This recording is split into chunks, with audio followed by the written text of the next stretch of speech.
right. Hey, what's up, everybody? Welcome, excuse me, to the YanBar Podcast. Bryan Barcelo, host of this episode. Today's guest, Mr. Smooth and Rodney, with the drummer. We do with the band, drummer. Yeah.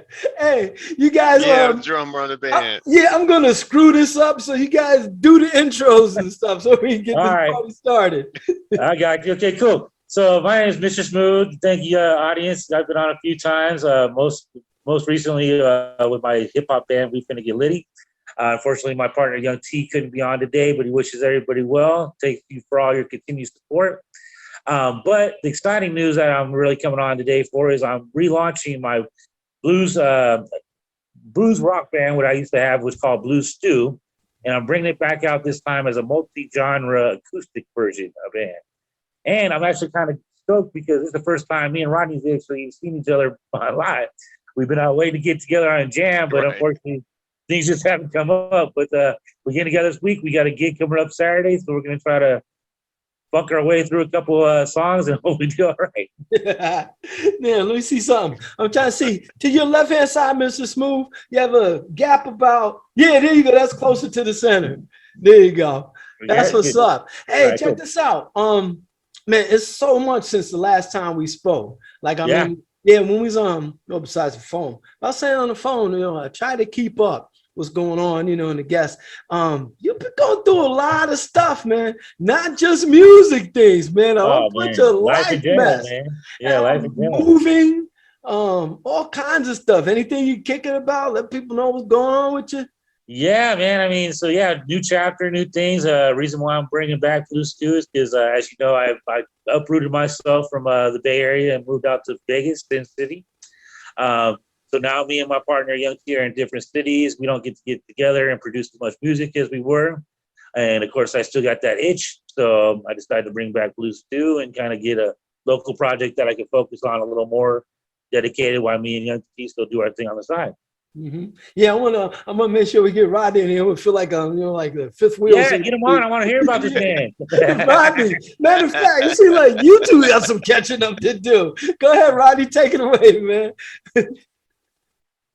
Yeah, we do have a lot of catching up to do because besides the band side of Bluezz Stew, we gotta get the hip hop side going, the DJ stuff going, and get all the collaboration going. So now it's like Smooth is adding like a third layer to everything, and then now we like add a third layer, and then they like fall short of the second layer. So it's like we got to get all 3 points together to get that full trilogy going. Right, man. That's what's up, Mr. Smooth. You seem like a guy that gets people together. I mean, I'm kicking it with you. You're kicking it with Young T out there. You're kicking it with Rodney here, man. How is it that you're making all these connections, man? Man, I've just always been that way. I've always been the Mr. Middleman. You need it, I'll find it. That's always just kind of been me. And musically, I'm just a diverse kind of guy. I mean, I kind of grew up in the area, in a circle of friends in high school that kind of was a little different than most people. I mean, we had the hip hoppers and the rockers and the jocks all hanging together at the same party, all getting down together, joining things, which is kind of a rare thing. As you know, I grew up in California where I grew up around all types of races. So it's just kind of been my thing, kind of moving in different circles and bringing them together.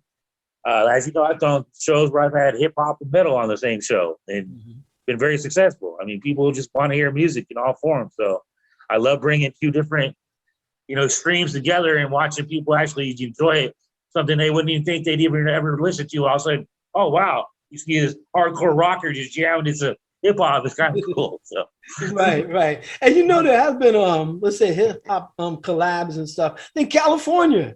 Right, I think wait a minute, it was another one I'm trying to think of rock group. What was it? Walk This Way? I can't remember what it was. But yeah, way back in the day, you're talking about Aerosmith. Aerosmith, yeah. They're the original too that brought them together. Yeah. Aerosmith, Run DMC, yeah. Yeah, man. And check this out. Rodney, Aerosmith and Run DMC, that's Smooth. Yeah, really. Now, Rodney, you say drummer and stuff. Do you play other instruments? Yes. Drums, keyboards, little sax, DJ, you name it, I dib and dab in it. That's what's up. This upcoming venue that you guys going to be doing, what capacity are you going to be doing to that, Rodney? Primarily drummer for this event that you got coming up?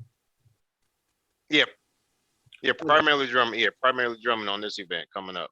That's what's up. Now, speaking of the event, let's in fact, what do you call it? Let's pay some bills. First of all, everybody know like where your website's at, the event you got coming up, any books, merchandise, all of that stuff. We got a little local neighborhood event coming up here. It's going to be broadcast live, Facebook Live, so that'll be on our page.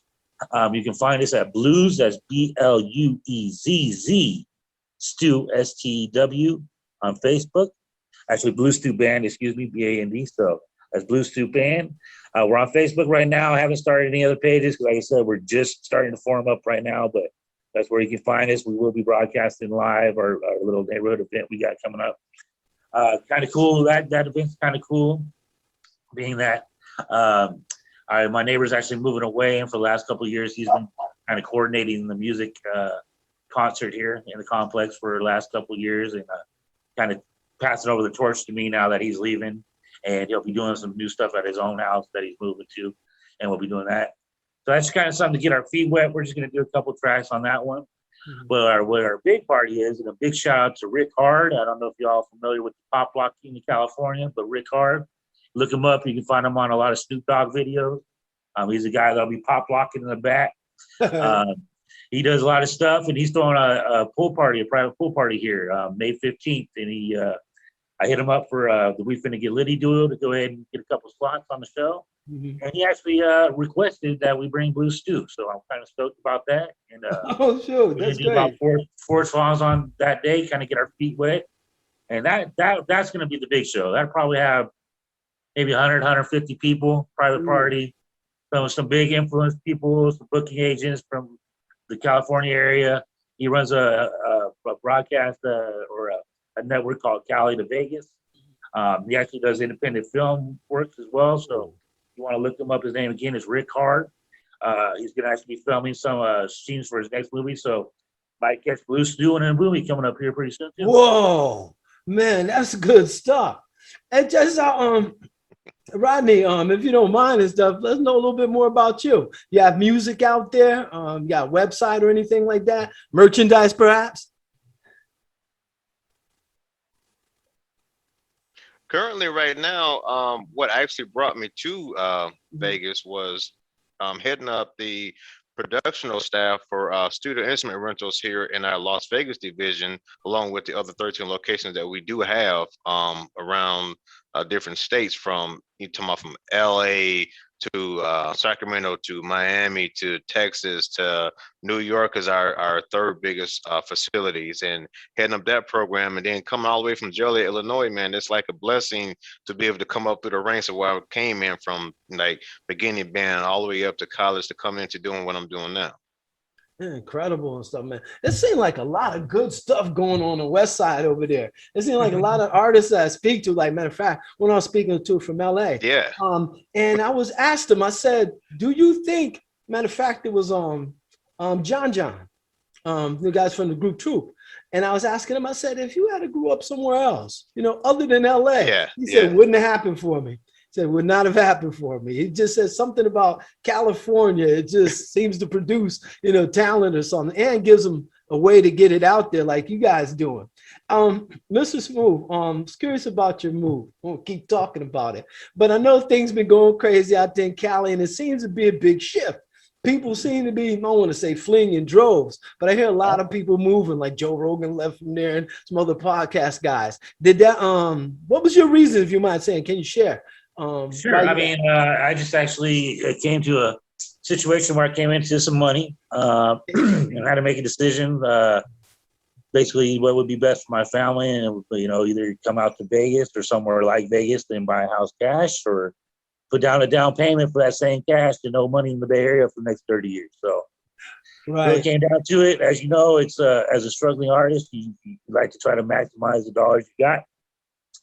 And I just felt that coming out here would be a much better opportunity. I mean, it's already starting to pop opportunities off that much easier than I ever had in California. I hate to say that, but the Bay Area is not the greatest music place in the world, unfortunately. But Vegas seems to have a lot of opportunities. So I wanted to come out here, kind of get in the industry and try a different city. And like you said, it's crazy enough to see. I swear to God, this is just my own personal opinion.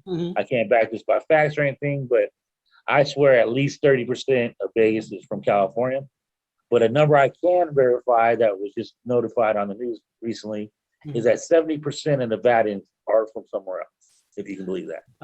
No, actually I do. Florida's kind of like that. Everybody is from somewhere else and stuff. Yeah. Right? Yeah, I stayed in Orlando quite a while, almost like 12 years. And rarely did I meet people, I'm not saying it's unheard of, but most people I met were from somewhere else and stuff. Yeah, right? yeah. Including self and stuff like that. Hey, check this out. The music that you guys are doing, this is original music? Because right now this original music? No, we're doing so here's the deal. As you know, as a cover, if you want to get into anywhere new market, you got to get in by doing covers.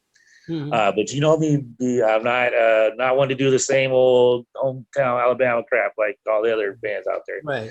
So I got a very, very, what I've been told by the musicians in my band, a very fail-safe, excited to go out and do it. We got a little mix of country, a little mix of some original blues, some funky blues, and a little bit of reggae on top of that. So we're basically just trying to get a set that'll get us in the door. And then we do have one original song that I have already written called Ride Me Honey that we're going to be redoing a acoustic version of, and we'll re-release it as our first original. And then moving forward after our first set, we're going to start doing originals from that point on. But we wanted to do the cover thing just so we can start getting our foot in the door in different places.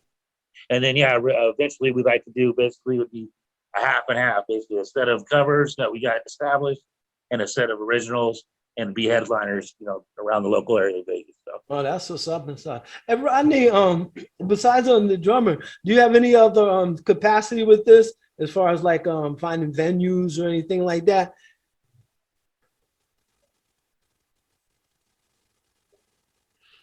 Oh yeah. As far as venue finding, yes. I mean, just dealing with being production coordinator here at SIR, I have access to like almost every venue. So venue come together and findings is going to be like no problem for that. Oh my God, I'm gonna have to visit you guys, man. Now, excuse me. What you know, this is West Coast beat ain't about what you know, but who you know. Dude, come on through. Oh yeah. No, you know what? Before I forget, who you know exactly. Yeah, because the crazy thing is here. Yeah, the crazy thing here in Vegas currently, man, it's like between Illinois, Texas, New York, and Florida. That's pretty much the main base of like the main out-of-state realm that's now current Nevadians. We've all been moved in from those 4 major states to come in and house Vegas and put it. It's not really put it on top as entertainment capital of the world because it's always been that, but to sustain that and go to that next level of entertainment capital of the world. So a lot of companies, they went out and got the best of the best and top of the creme to bring them in to mold this to where it needs to be. That's what's up. I'm trying to make it about me. Several years ago, maybe 5 years ago, 4 years ago, went out to Vegas. Now, my friend went out there to gamble. I went out there to find a venue to perform at. I should have known better.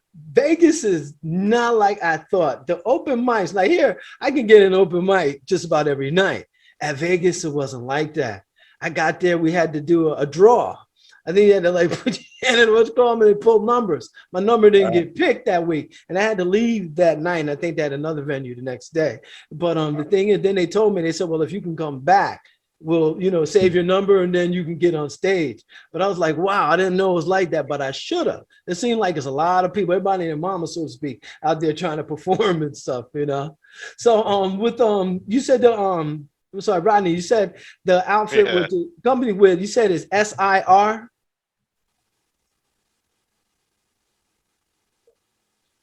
Yes, which is abbreviation for Studio Instrument and Rentals.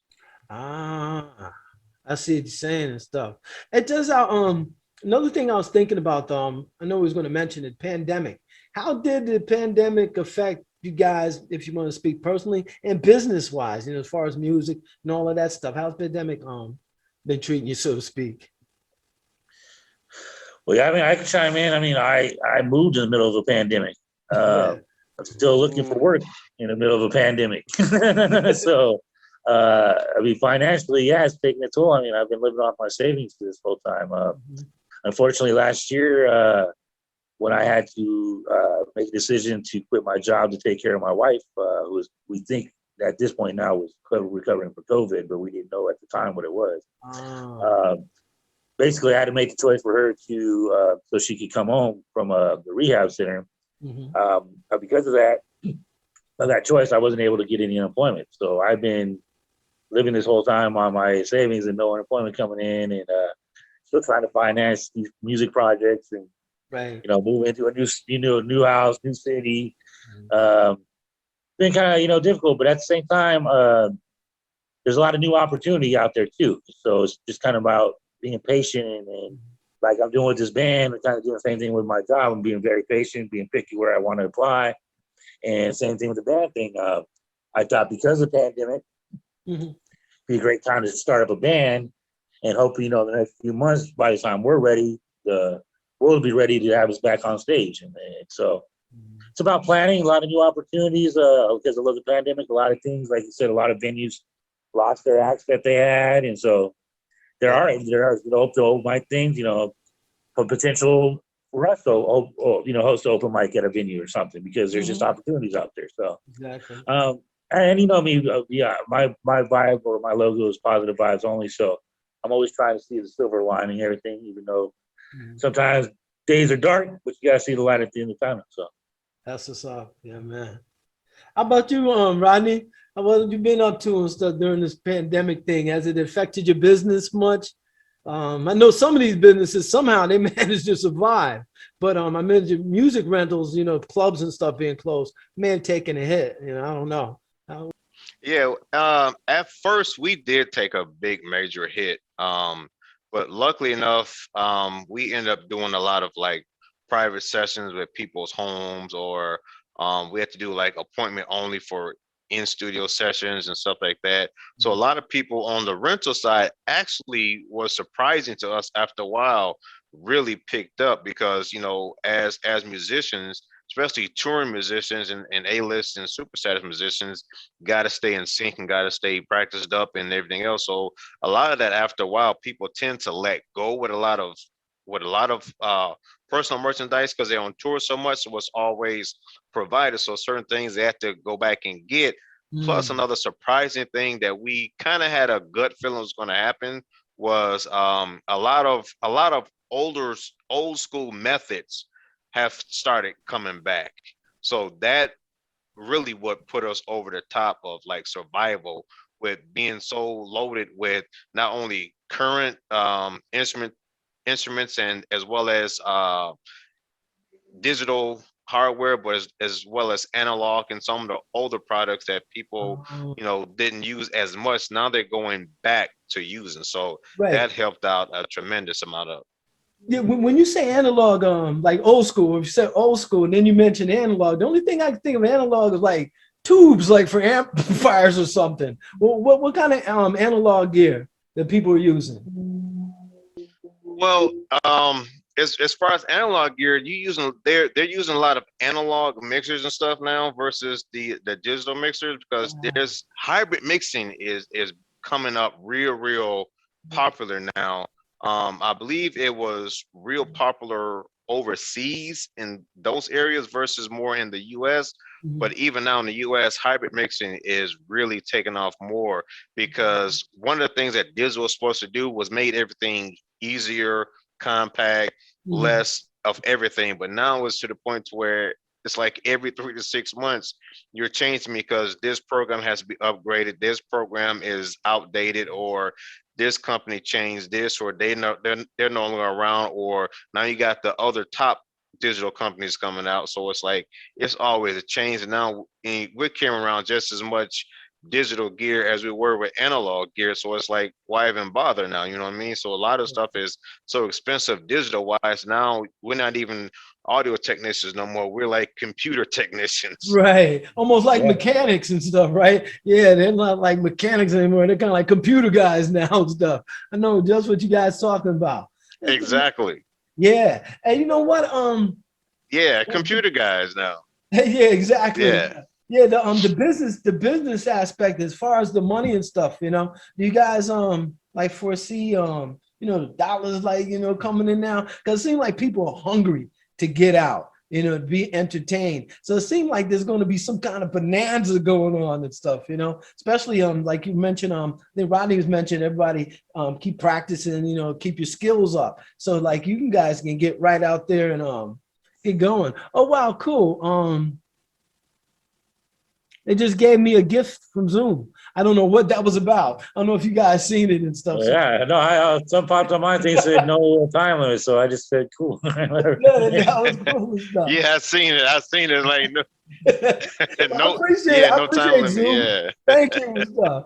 But yeah, I was just thinking about how people's hurting and like a lot of people I was speaking to, particularly artists. It seemed like a lot of them took the Corona time off. Instead of doing like Rodney was saying, prepare, keep yourself tight and stuff, So that seemed like a good move you guys did. Like, what do you ultimately? I know you mentioned like doing shows and stuff, but do you guys ultimately like perhaps plan on touring or something like that? I mean, honestly, that wasn't truly my goal. I mean, I guess yes and no. So I would love to be a regional artist.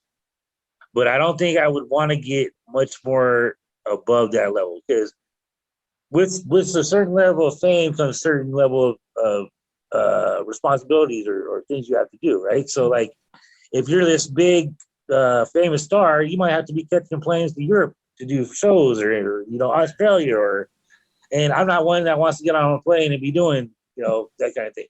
Would I love to be able to go to like say California to do some shows, Arizona to do some shows?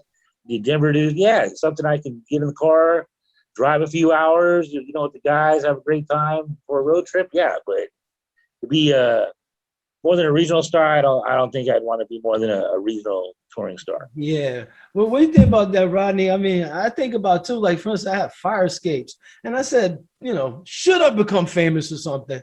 People would be on my fire escape out there. You know what I mean? Trying to get, I don't know if I want anything like that. I mean, Rodney, it seems like you may have a grasp on like this fame thing. I don't think it's as good as people think it is. It's really not. It's really not. Coming from a background of doing drum and bugle corps tours, summer tours with that, doing tours with audio for a lot of artists, and it's not what people think it is. Because even some of the artists now, they're like, don't like the way they took a vacation and had time off, but loving it because people don't understand going in and out of city to city, hotel room to hotel room. You're literally living out of a suitcase and out of a green room. You know what I mean? So the only sleep you get is on the plane or bus traveling from the next venue to the next, and in between that, all the public appearances, all the this or that, whatever the label has for you to do, whatever your PR rep has for you to do, it gets to the point to where it becomes very overwhelming. The only thing you want to do after a while is just be left alone, exactly. Just as much quiet time and away from anybody as possible, because even home life is not like that no more, because you're always working. You know what I mean? Even in your private life, you're always working, because people don't look at you as a regular citizen. Once you get to a certain level of entertainment goes, you're always on the clock. So after a while, you can't tell people like, hey, I ain't working right now. This is just me and my kids, or me and my wife, or me, whoever. It's just let it be. But they don't want to hear that. Right. You don't want to hear that. You always working when it comes to the fans. That's true. Now, just we're I don't believe that we're dissuading anybody for pursuing their dreams, their goals and stuff. But I think people should be realistic about it and really give some thought to it before they put themselves out there like that. I've seen videos as well as you guys probably have. People, stars on the beach, and there's helicopters. You know what I mean? Just going over, taking pictures of these guys, you know, and trying to peek through their windows and stuff like that. You know, that's always a danger and stuff, you know. Mess around and get too big, too famous, and you lose, I guess, your personal life, so to speak, and stuff. Man, hey, check this out. I want to keep you guys too long. I don't know how much time you got and stuff. B, I'd like to ring on that last second part of what you're saying though about please do. Go ahead. About people being hungry for shows. I think you're right, especially here in Vegas. I mean, people are definitely ready to have people come out and entertain them. What I think is cool, or personally I think is cool, is because there's still kind of a hesitation to be going out in mass public situations. I think there's a lot of opportunities to do private shows. And those are actually my favorite shows to do anyway. The show that we're doing, the private party at the pool party, those are probably, you're going to probably see a lot more of those popping up to start with, because people they don't mind going out with their friends. They want to see their friends and stuff and entertain. But I don't know if they're ready to generally go out into the regular public around, you know, in a big concert environment situation. Right. But to hire, you know, private party, or maybe another thing we probably look into is going the corporate route, doing some corporate parties, that kind of thing. I think there might be a lot of those type of opportunities for musicians to look into coming out the pandemic. Yeah, that's some good advice for people coming out. You kind of like agree with that, Rodney? See it the same way? Very, very, very much so, because coming out of the box, until everything is open back everywhere 100%, you're still gonna be that little cautious range, because I mean, people don't understand, a lot of the industry, I mean, took a real hit. So it's like a lot of the money that was there before has gone out contractually to keep certain things paid. So when it comes back, as far as just jumping right in, throwing big shows, yeah, that's not gonna happen, because that capital is not there. Plus, on top of that, you got so much more capital overhead now for protection of all this. You know, it's so many different things that's going to change and be added on to what was already to that spectrum, to where it's going to be like a lot of costs and hold back. So, I mean, it's one of the things to where a lot of opening acts that used to be opening acts are going to become headlining acts. Whoa, that's good news for me. Amen to that. Amen. The big boys and girls and be like, yeah, nah, I got a little bit more change I can still hold on to. Oh, yeah, I'm loving that. That's good news for a lot of people. You know, son, this Corona thing. There's a place where I used to perform at just about every week called Hudson River Coffee House. And I love the place, but unfortunately, because of Corona, it was already in financial crisis and stuff. You know, selling coffee is kind of hard to keep the lights on just selling coffees and stuff, you know. So anyway, I think they had got an influx of money and it was trying to keep things going, and then Corona hit. And so that place is going now to us, and I believe like many of the other venues, you know, they just couldn't hang out. So around there, besides, you know, the private stuff, what the business is like, you know, like for its venues, many of them hang out, they gone. What happened? Both you guys and stuff. Right?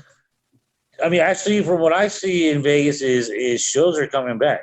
I mean, I don't know about the live band shows. I'm still kind of dipping into that scene. But as far as the hip hop world, hip hop shows are coming back, and they're strong. They're, I mean, I know at least the 4 or 5 going on just kind of the coming week. So, I mean, here in Vegas. So, venues are opening up. Like I said, you know, Vegas is a little different than other areas where we tend to be a little more open than other areas out there. And the one thing that I know that's happening though is they are only holding like half, like 50% capacity for some of these shows, but at least they're opening the doors and they're letting live music back in the door. So that's a positive thing. That's what's up, stuff, man. Yeah. Same thing with you, Rodney, and stuff on the venues. You notice like a lot of the venues are probably still around, or they will be able to come back. So true. Yeah, the venues are still around, and they're going to be able to come back. It's going to be one of those slow, gradual times, but in the process, that's where a lot of the opening acts used to be opening acts are going to be like headlining acts, you know, because it's coming down to what they can actually pay out right now, especially with the maximum being 50% capacity.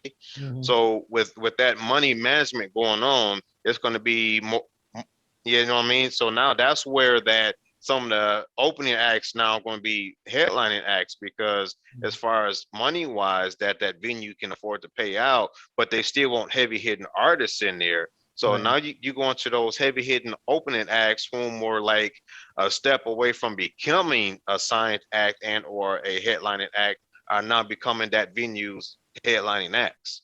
Right. So that's true. Hey, son, I just thought about you guys. Since people gonna be looking for places to perform, and you guys got the venue contacts and stuff, guys ever thought about becoming like some kind of manager, promoter type of guys and ship people in to perform or something? Well, I mean, that's kind of a loaded question. I mean, I'm sure they come think about me. I've thrown shows, many times. I mean, I've got 100 shows I've thrown under my belt.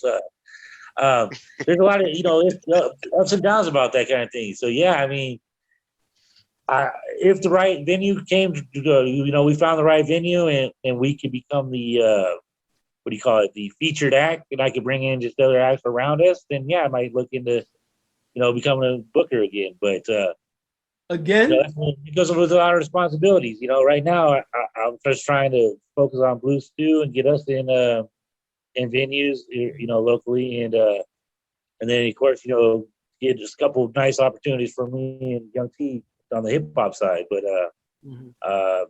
it just is, I've been AR for a label, so I mean, I've done management of artists, I've done booking. It's just, it can be a lot of work, but it's got to be beneficial to the project you're in at the moment. And if it's not, then I say no. But I mean, will there be a Mr. Smooth Entertainment production show in Vegas probably sometime next year or so? Yeah, more than likely. Hey, y'all heard it here first. And speaking of Young T, I know you mentioned him earlier in the beginning of the podcast and stuff. And as a piece, shout out to Young T, ball as well and stuff, man. Right. And then I am so glad brought Rodney and stuff. Rodney, thank you for showing up. I appreciate you and stuff. Hey, check this out. We got the work done, the shows. Now, one thing, it almost seemed a little sad when I was reading it. Thank you, guys. You're welcome. I saw that, I don't know, it seems like, I don't know, you had to move. But you moved, and, you and T, separate in a sense, but still getting together. And to me, that seemed kind of sad. Then I know you said somebody else is moving and you're kind of like taking over and stuff like that. It seems like super transition things are going on there and stuff. I'm sorry, go ahead. Sin City, in general, Sin City is a transitional city. I mean, people come here and stay for 20 years, and some people come here and stay for 6 months and they're gone. So that's just kind of how Vegas is in general by itself. So yeah, it makes it a little harder. Yeah. So how far are you guys away? I'm wondering, as that duo, you guys gonna be getting together every now and then? Yeah, well, so for instance, we're gonna be doing a set at the pool party with the band. So the Young T will be coming in for a show here, and then we'll be doing a Day of the Dead show back in the Bay Area this October that we already got on the books. Wow. Another private party. Cool. Right now, my big thing, again, I can't stress it enough, I am going for festivals, private parties, and that's kind of where I'm at with me and the hip hop thing. I like to kind of do the same thing with the band, but the band probably needs to get into some venues as well. But it's no longer about, as far as the hip hop side, it's no longer about, we've had, songs on radio on both coasts now. We've, so we're not hungry for gigs. We're trying to go with more quality gigs and more gigs we want to do, personally. Right. And then we're kind of going to take a kind of a page out of I don't know if you're familiar with Pete and Bass. They're a couple older gentlemen from from England. You said Pete Bass? Pete and Bass. Yeah. Oh, okay. They said Pete Bass. They're the guy with the Beatles. Pete Bass. Right. Okay. I want to say they're probably in their late 60s. Yeah. But we're going to start taking a page of their book. We're just going to start releasing singles from now on. So we got like 4 or 5 singles we got in the hopper for that. And then, like I said, most of my energy right now is going towards Bluezz Stew. And but by no means is We Finna Get Litty duo done. We are still working. So if there is any rumors out there thinking we're done because we moved, we got some heat front coming for y'all. So oh, that's what's up. Now now I'm thinking about Rodney. Will Rodney be on? Because I know you're gonna be doing 2 performances, at least for our soul. Gonna be doing 2 performances at the same venue. No, 2 different venues. 2 different venues. Oh, it's 2 different. The first one's at my actual townhome community where I live, my personal community. Right. And then the second one is at I don't even know where it's at yet. So undisclosed location. Pool party. Rick Hart ain't released where it's gonna be at yet. Yeah. Just think big Vegas mansion pool party. That's wow. Kind of where it's at. We will have footage of it, but right now I can't even tell you where it's at because I don't even. Oh, that's cool. Yeah, I was under the impression. It's my fault. Misunderstood. I thought it was going to be the same venue. Then you were going to do 2 different performances. No. We're gonna do. The band's gonna do here at my townhome, and then both my band and me doing hip hop. I'm gonna do a double dipper at the private pool party. Got it. I'm gonna give a little live band action and a little 420 hip hop. That's what's up. Tell me something. How much preparation you got to do for this stuff, Rodney? Because I don't know much about drumming. Well, I don't know much about anything, but I don't know much about drumming. Can you just listen to like the melody and probably just jump in behind it, or do you have to actually practice for each song? It can be done both ways, depending on the drummer himself. How he likes to do it. Me, I listen to the song 3 times before I even attempt to try and play it. The first time I listen to it is just the overall general song, period. Just see what it's doing, where it's going, the chorus, the bridge, vamp, all that. See where it's at as far as placement wise. Second time I listen to it, I'm locking in on the bass guitar, because the drums and bass got to be locked at all times. So I'm locking in, seeing what the bass is doing, where he's going, where the bass pocket of that song is at. Then the third time I listen to it, I'm listening to it to lock in the drum pocket with the bass pocket, as well as what time the song is in, time signature, what the rudiments that the drums that I can play in. So once I know the rudiments of the song, or that rudiment time phase, I know exactly what I can do, what I can't do based off the timing, and as well as what the vocals is doing, so I can hold down that drive for the vocals. That's cool. Thank you for the info. I just love information anyway. Another reason I was thinking about trying to get some drummers from Fiverr. Went on there and they lost me at starting at. Because it said Fiverr, right? So I probably figured it wouldn't be that cheap. But when I saw starting at, I was like, uh-oh, here we go. So anyway, I was trying to figure out how much work did the drummer actually have to do before he can lay down the groove to it, Because I figured, like, if you know the genre, I figured it kind of go the same, the change ups. If you got the same amount of verse, bars, and the change ups and whatever the fills, they should roughly come in the same part. That's what I was thinking. So I was like, how much studying you got to do, So apparently these guys are saying a lot, but whatever the case is and stuff, I kind of figure it's not always the case. It's all about talent, B. It's all about talent. Some guys. It is a lot. To a radio guitarist or drummer. No, it's not always the case, because, like, exactly. Mm-hmm. Yeah, I've known a lot of great musicians that can't read a sheet of music to save their life, but they can play by ear to anything. So read it. It's all really matters on how you got taught and how talented you are. And I was reading that last night. I don't know if they was doing some tongue-in-cheek stuff, but they were saying something about music theories for the birds or something like that. I'm actually trying to learn it myself. But there was a guy been playing a million years, and he said he doesn't know any music theory. But maybe he doesn't know it by name, but I'm sure by function, practice, he probably knows a lot of theory. Probably, yeah. Probably just doesn't know. Yeah, you're probably right. Yeah. Yeah, that's the same thing I heard about. People was asking about the Beatles, McCartney and whoever that. They said, did they know anything? Absolutely. Yeah. I said absolutely. He said, no, that for certain. So they did, right? Yeah, the Beatles, guys like that, when they came up, a lot of them, they did become self-taught musicians. But after a while, the starting point, they were self-taught, but once they kept going and developed music theory, they One learned moment, please. notation, they learned everything else that they didn't know starting out that they would have known if they'd known theory or studied in school. They learned that. Hey, check this out. How much more time you guys working with? Like I said, until you're ready to kick us out, I guess. Until you're I want to hold you guys up, man. It's a blessing to be talking to you and stuff. Hey, check this out. We covered your venue. We got paid the bills, so to speak, about that and stuff, and we got in some music information and stuff. Hey, check this out. How about tips?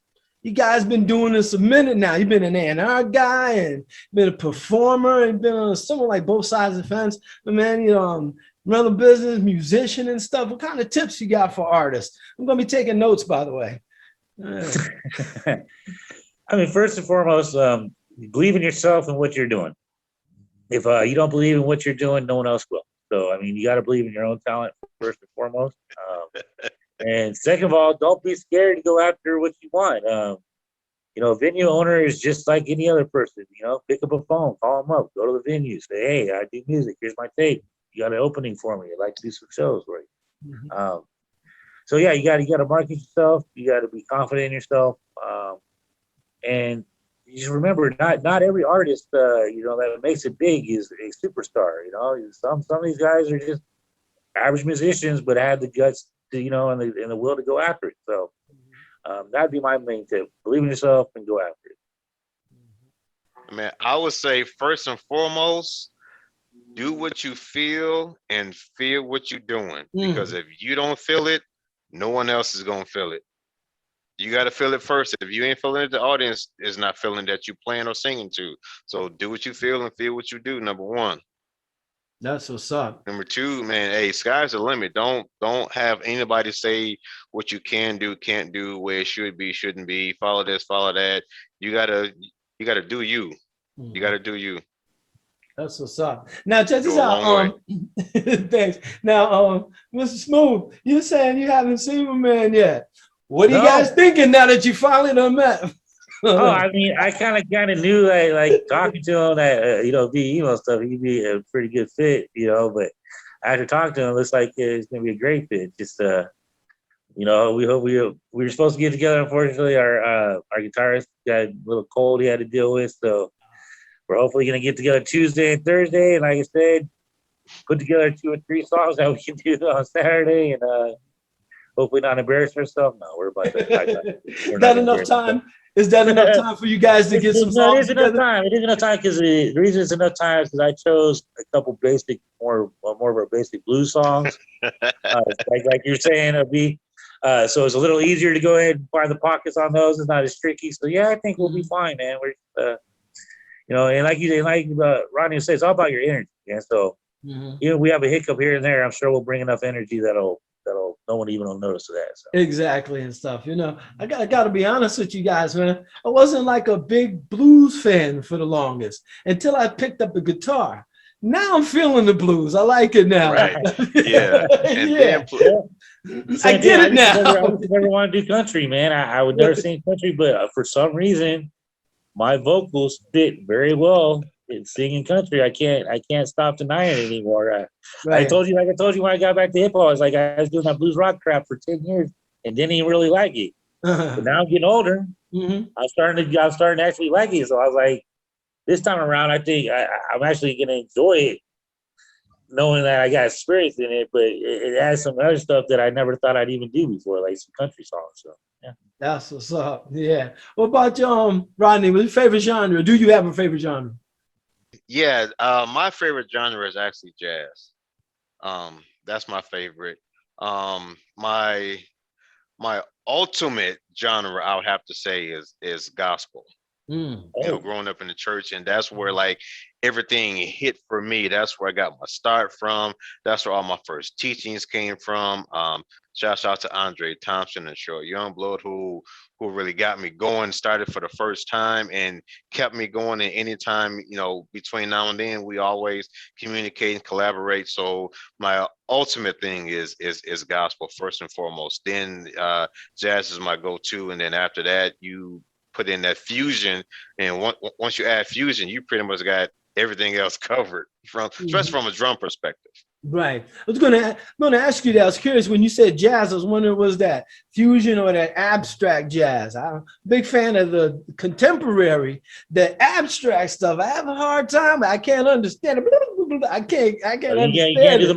the Miles Davis stuff. Oh, they be going on. But hey, I listen to it, but I can't. Mm-hmm. I'm not even in front on you. I don't understand what's happening. But I love the contemporary jazz. Mine is very similar to Rodney's, except that I'm a little on the darker side of what his is, but pretty much the same roots. I mean, yeah, I'm a neo soul guy. I mean, it's got a little gospel in it, it's got a little R&B in it, it's got a little jazz in it, it's got a little fusion.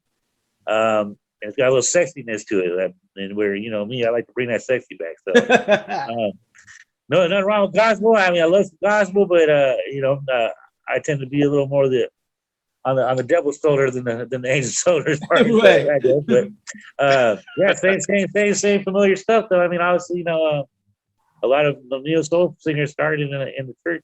D'Angelo, Amp Fiddler, guys like that. Man, one thing I found out from doing the jazz is that other songs that I hear, especially even from the past, that old rock and roll, the golden oldie stuff, you can hear the jazz in it. I'm starting to hear that 12-bar blues or whatever it is in everything. It's disguised, so to speak, but I'm hearing it.